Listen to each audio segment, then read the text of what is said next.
serving and empowering nurses. This is Nurse Connect with Kristine.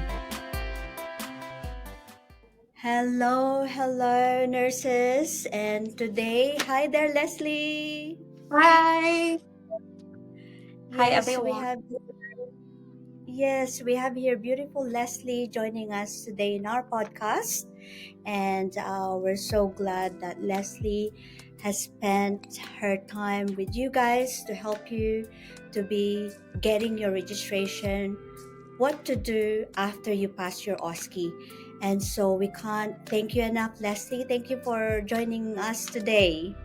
You're welcome, Miss, and thank you for the opportunity as well. Yes, so Lesley is one of our OSCE passers, and it's just very timely as well. We're getting a lot of passers for after passing the OSCE at AuRN pathway. And for those of you who are in the process of getting your registration, please do listen because Lesley is gonna break down, how to start with your registration, and at the same time what are the documents, and going much more specific into it, right? And she's also going to give us tips on how to make the process easier, right? So please stay tuned. And again, if you do have some friends on their way to getting their registration, this is a great time to share this video with them as well.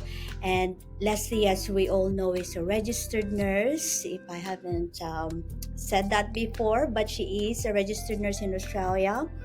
And we're so proud of her, given that after getting her registration, she got offered a job straight away, right? There's a bit of a hurdles in getting her registration, which I'm sure you're gonna learn from, right? And she's gonna talk about it soon. So just a quick fun icebreaker, Lesley. Describe how you felt when you found out that you passed OSCE in just one word.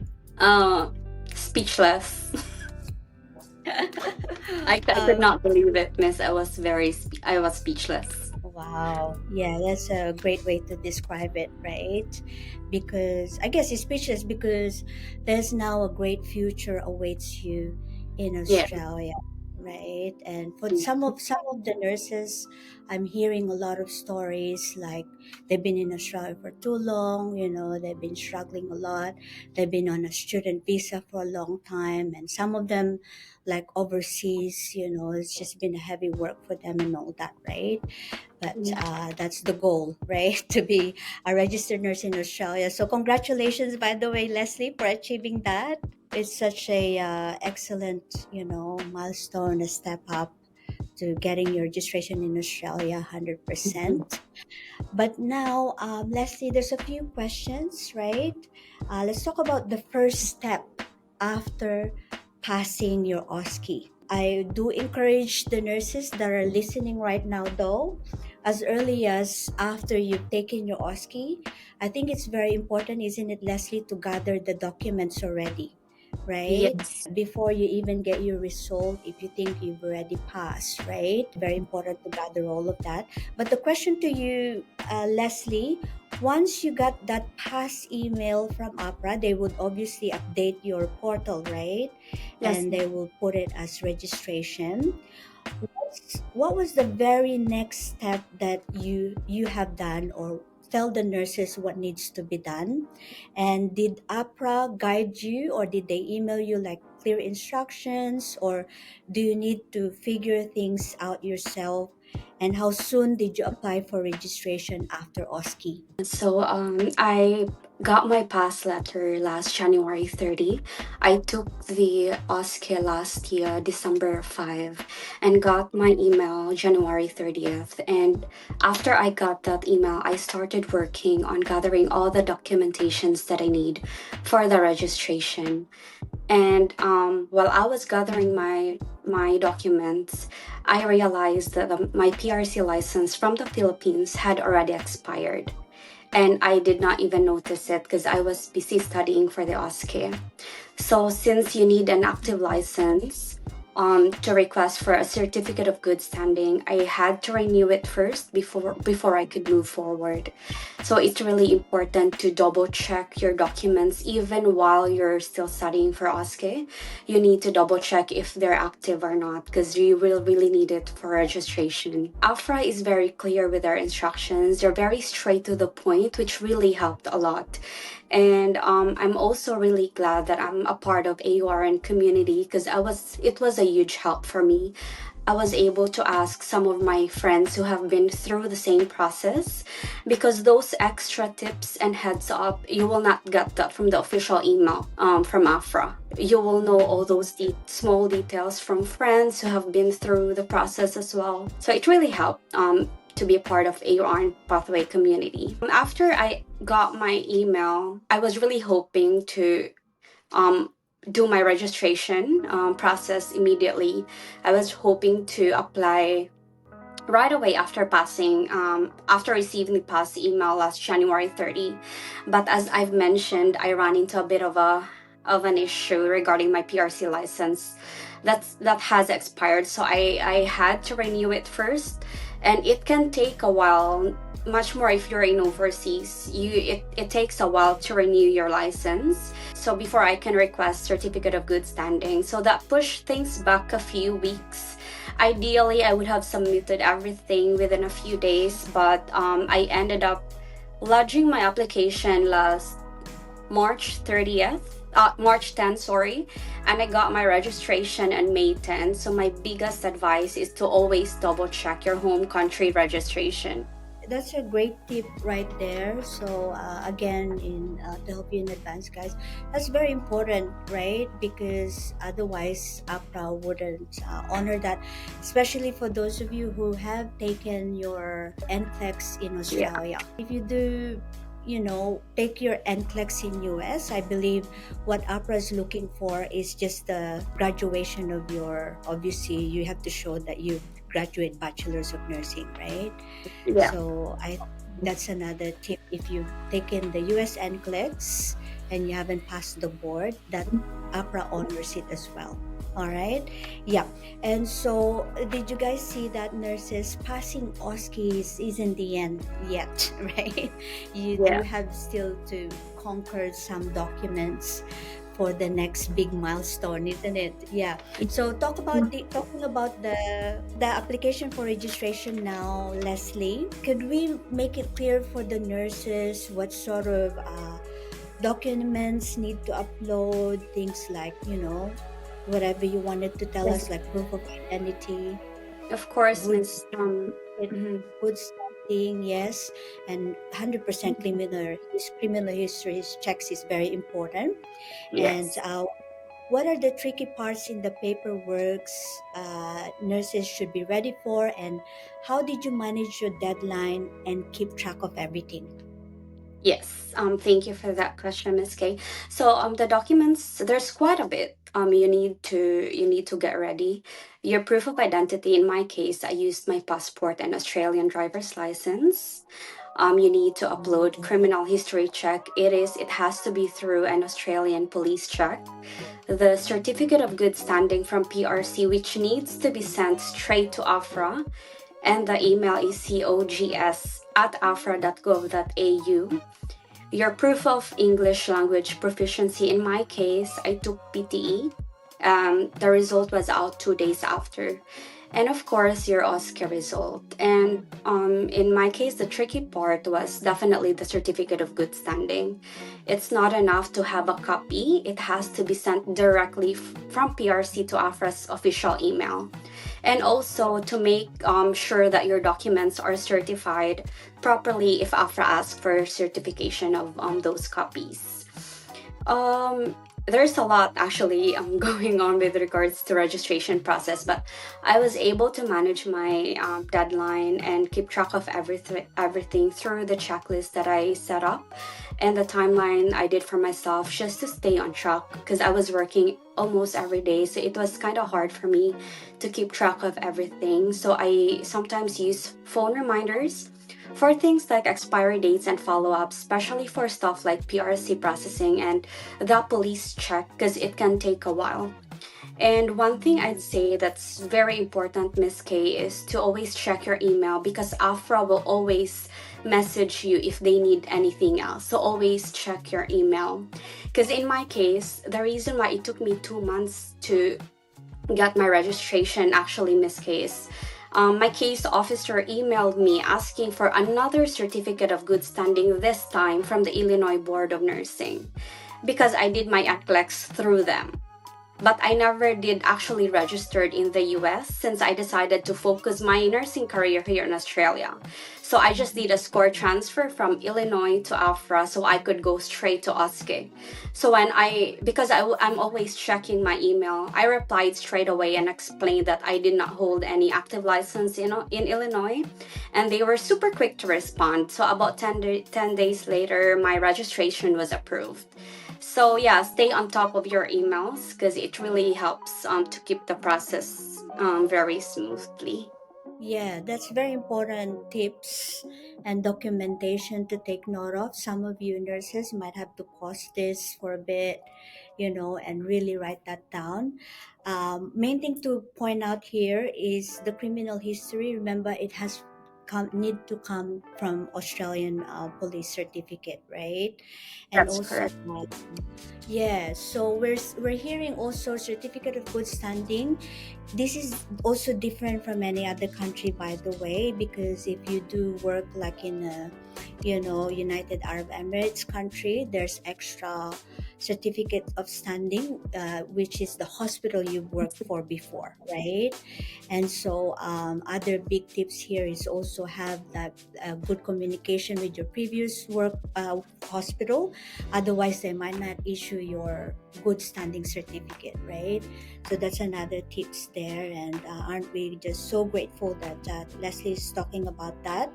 And yes, of course, if you've done the US NCLEX, there's other extra, Yeah. evidences, right? That you need to do.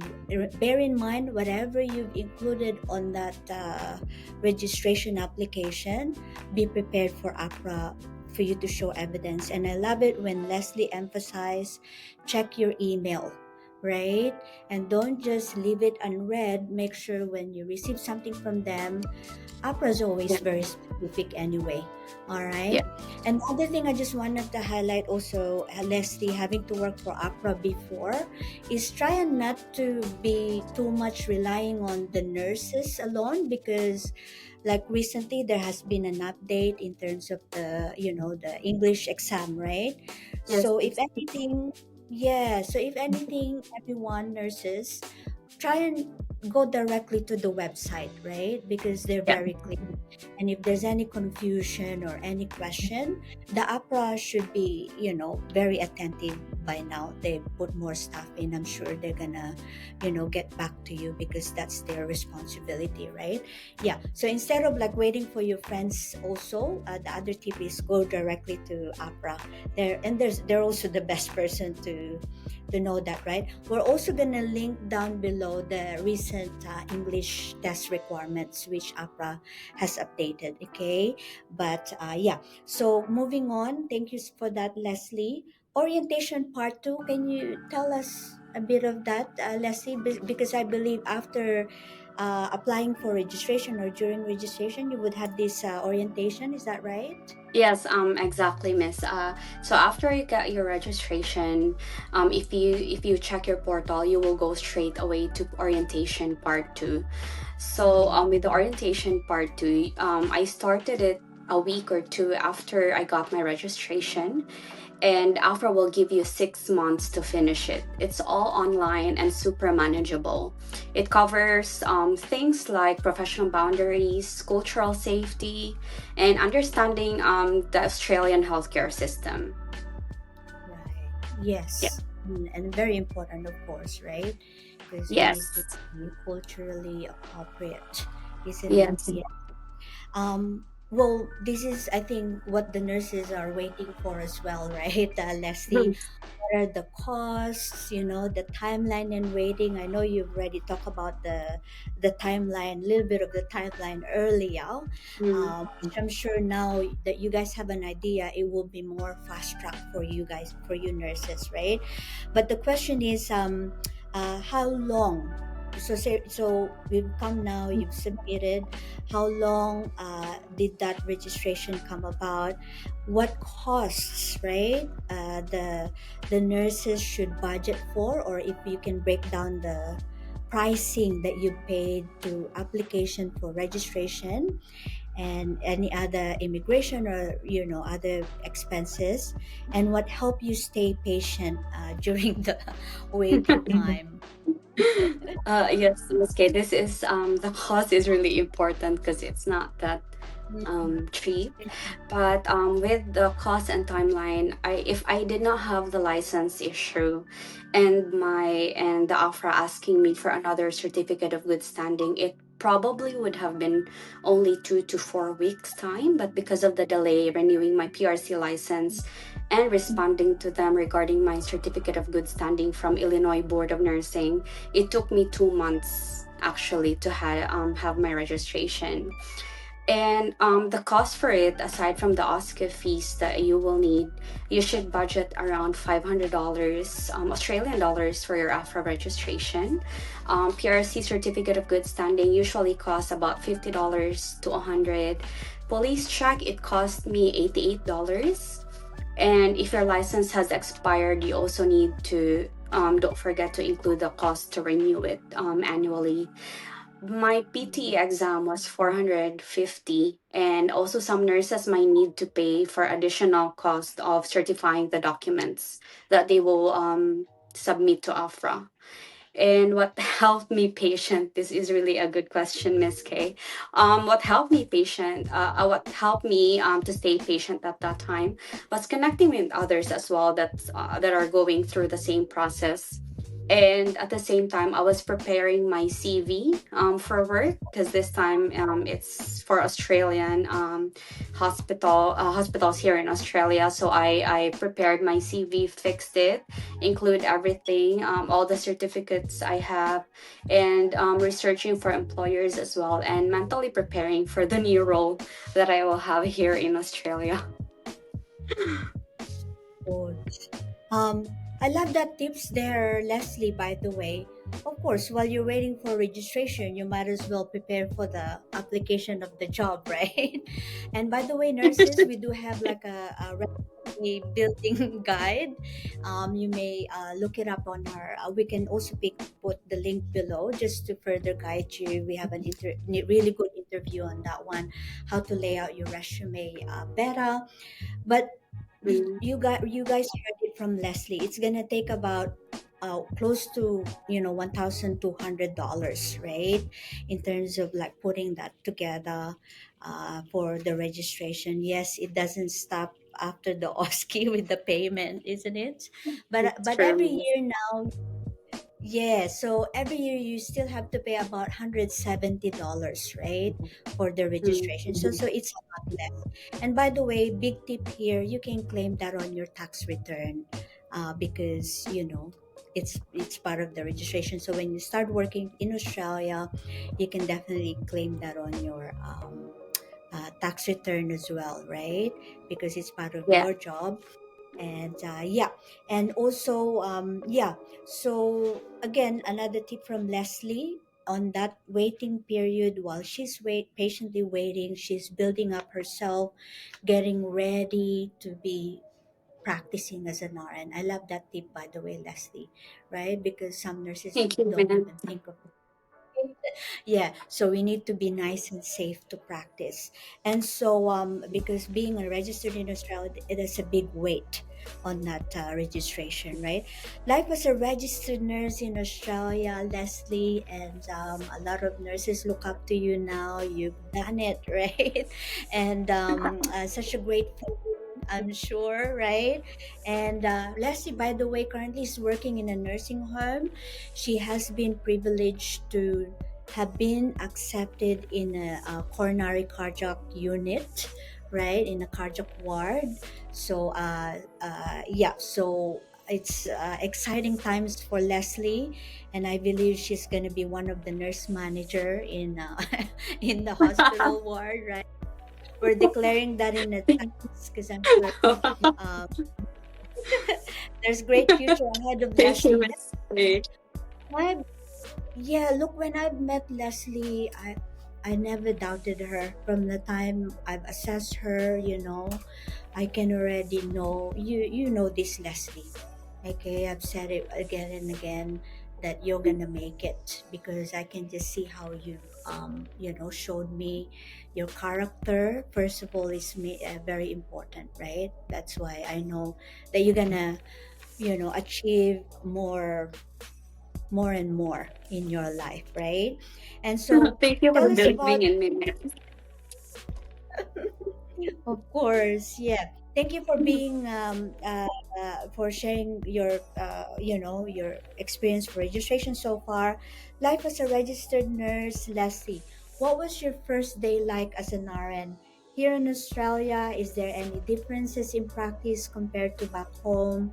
And what advice would you give the new OSCE passers preparing for their Australian role?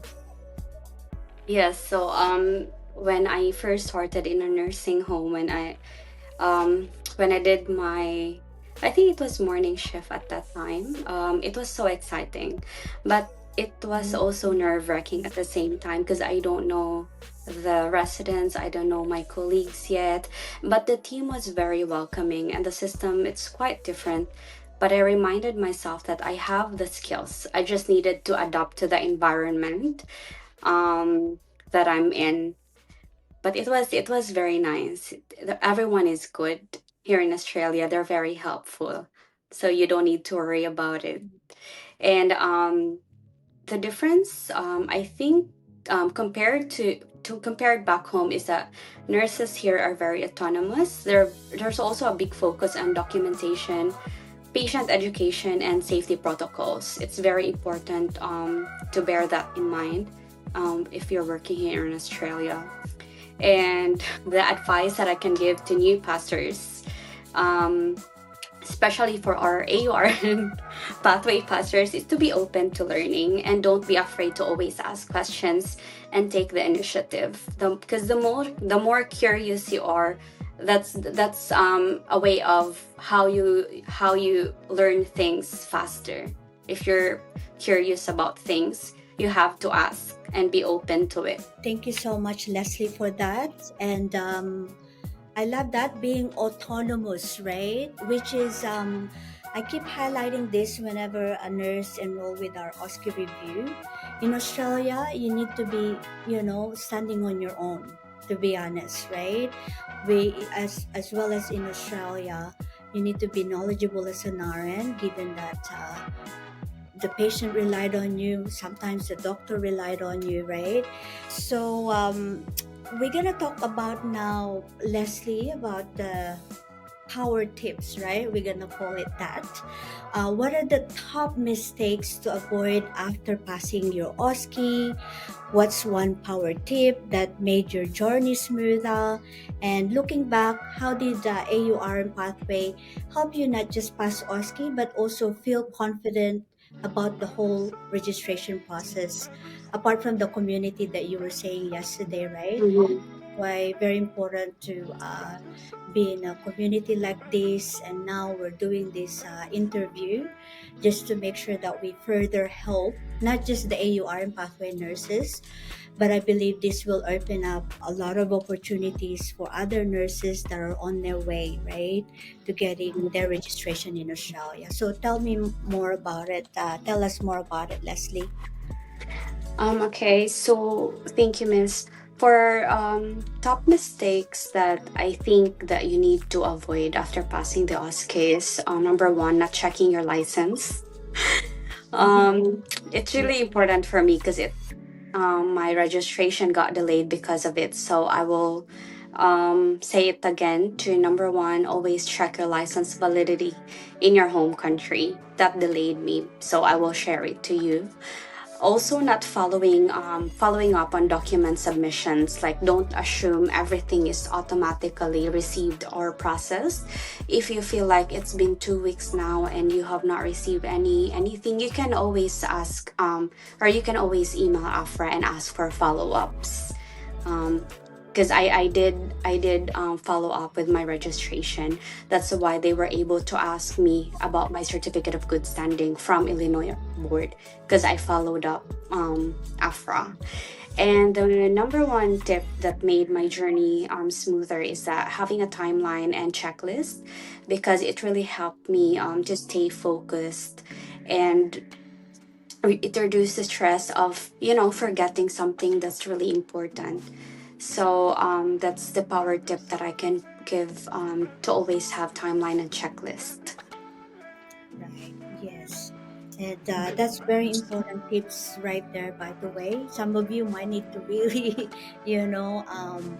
as I always tell the nurses, this Leslie, right? Very important to really take down notes, right? And as I Yes. always say, Leslie, learning at AURN pathway, it's not just passing your OSCE. Would you believe that definitely helps you prepare for your registration as well?